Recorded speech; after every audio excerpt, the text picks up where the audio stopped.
Subscribe कीजिए asset योगी channel को और बेल आइकन को दबाइए लेटेस्ट फाइनेंस वीडियो सबसे पहले देखने के लिए।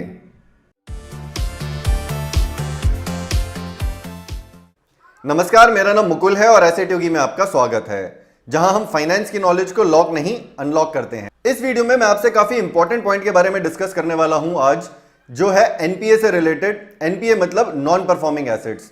आज की डेट में बैंक्स के बहुत ज्यादा एनपीएस हो गए हैं। एनपीएस का मतलब है कि उनके लोन्स काफी खराब हो गए हैं। जो बहुत सारे कंपनीज ने लोन लिए थे काफी बड़े बड़े प्रोजेक्ट्स के लिए, वो पे ऑफ नहीं कर पा रही हैं। और ऐसे में अगर वो पे ऑफ नहीं करती हैं, मान लीजिए कंपनी अपना दिवालिया घोषित कर देती है, तो बैंक्स को ये लोन्स राइट ऑफ करने पड़ते हैं। ऐसे में बैंक्स को भी बैंकरप्सी डिक्लेयर करनी पड़ सकती है।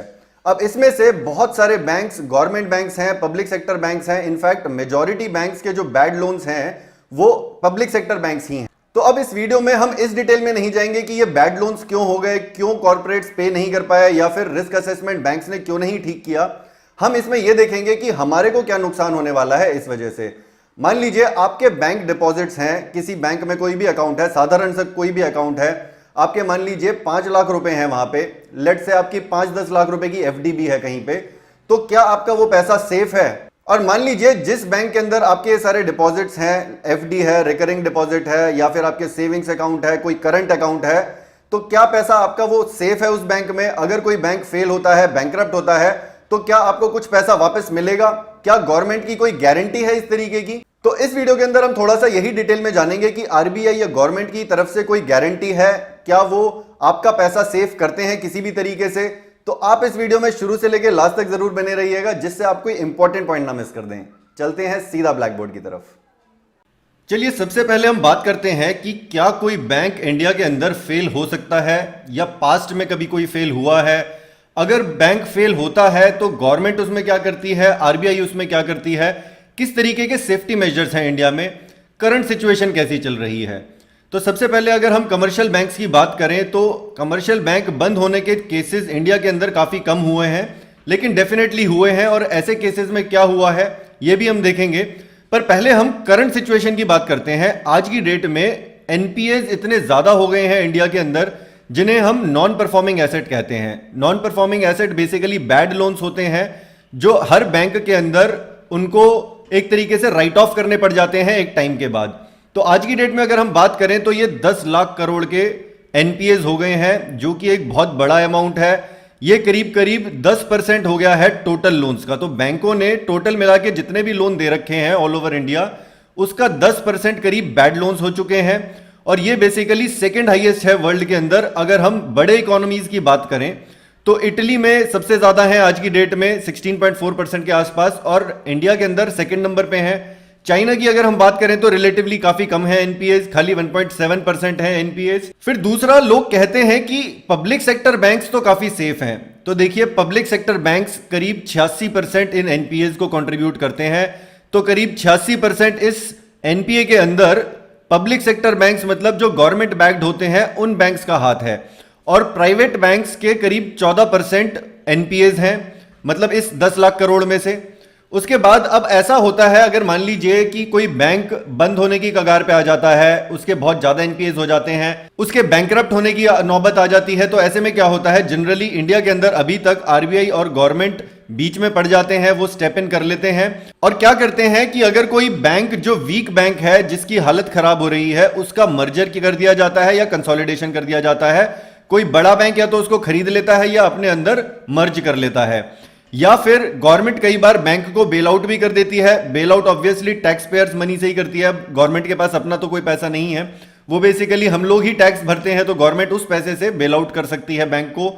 अब और किस तरीके के सेफ्टी मेजर होते हैं, एक तो कैश रिजर्व रेशियो मेंटेन की जाती है और स्टैट्यूटरी लिक्विडिटी रेशियो मेंटेन की जाती है हर बैंक में।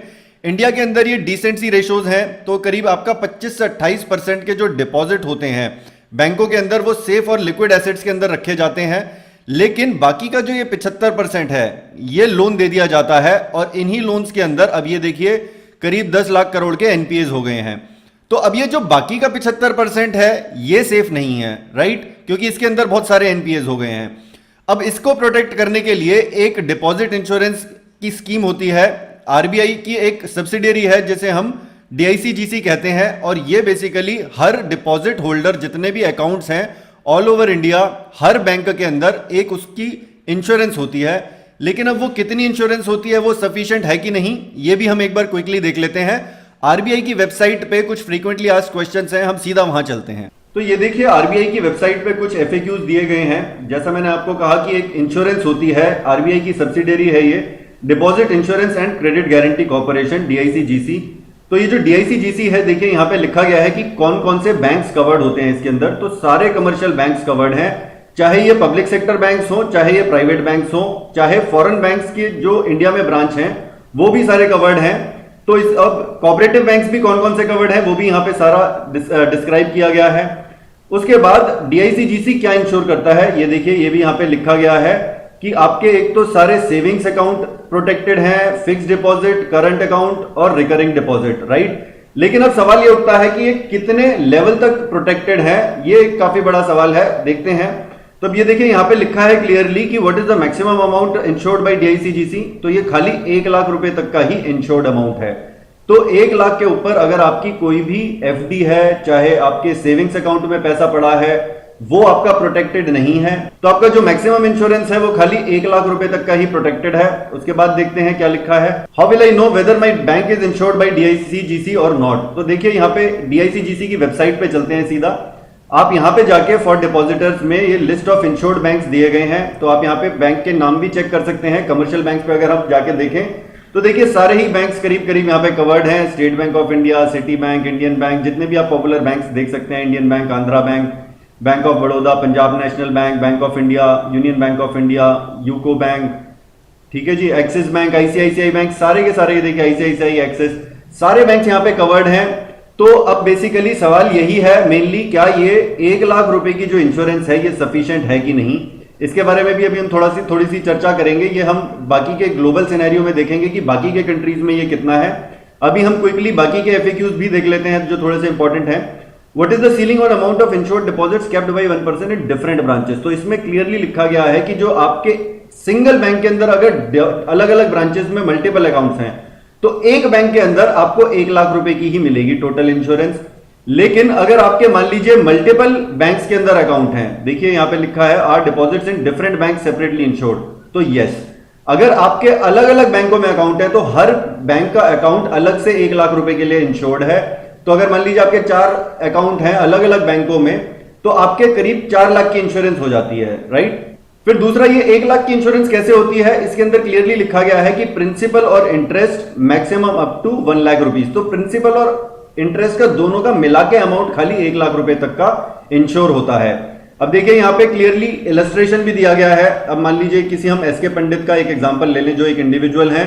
अगर मान लीजिए उनके सेविंग्स अकाउंट में इतने पैसे हैं, किसी एक ही बैंक की बात हो रही है यहाँ पे, करंट अकाउंट में इतने हैं, FD में इतने हैं, टोटल डिपॉजिट 1,19,200 के हैं, तो टोटल मिला के इंश्योरेंस 1 लाख का ही होता है उनका।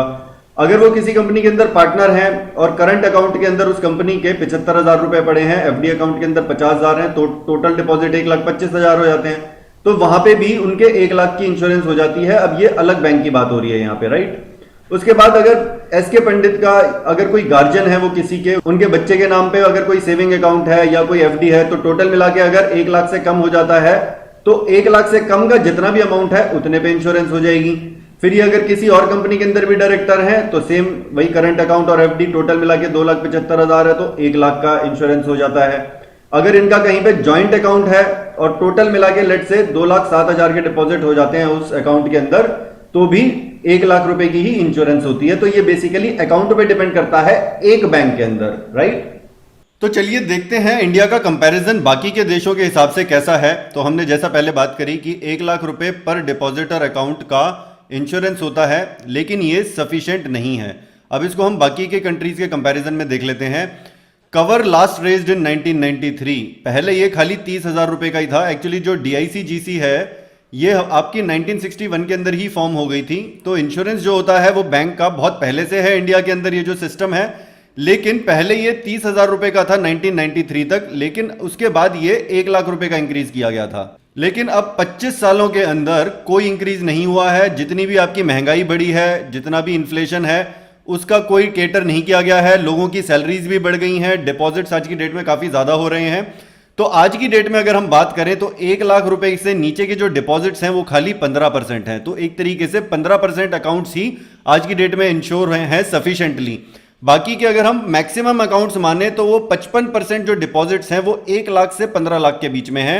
तो डेफिनेटली 1 लाख का अमाउंट तो सफिशिएंट है ही नहीं। अब अगर हम बाकी की कंट्रीज की बात करें तो मैक्सिको के अंदर इंश्योरेंस कवर जो है पर अकाउंट वो $1,16,000 का है। और अगर हम अपने ये 1 लाख को डॉलर्स में कन्वर्ट कर लें तो हमारा खाली $1,500 का है इंडिया के अंदर। दूसरा, मैक्सिको के अंदर कवर जो है वो इन्फ्लेशन इंडेक्स है, मतलब कि जैसे जैसे महंगाई बढ़ती रहती है ये जो इंश्योरेंस कवर है ये भी बढ़ता रहता है। तो इंडिया के अंदर ये अब पिछले 25 सालों में बिल्कुल भी नहीं बढ़ाया गया है। और मैंने ये मैक्सिको का एग्जांपल यहाँ पे इसलिए लिया है कि मैक्सिको भी कोई डेवलप्ड कंट्री नहीं है, मैक्सिको भी एक डेवलपिंग कंट्री ही है इंडिया की तरह, राइट। अब हम बाकी की कंट्रीज की बात करते हैं, जैसे कनाडा, ब्राजील, इंडोनेशिया, फ्रांस, सबके अंदर $70,000 से कहीं ज्यादा है।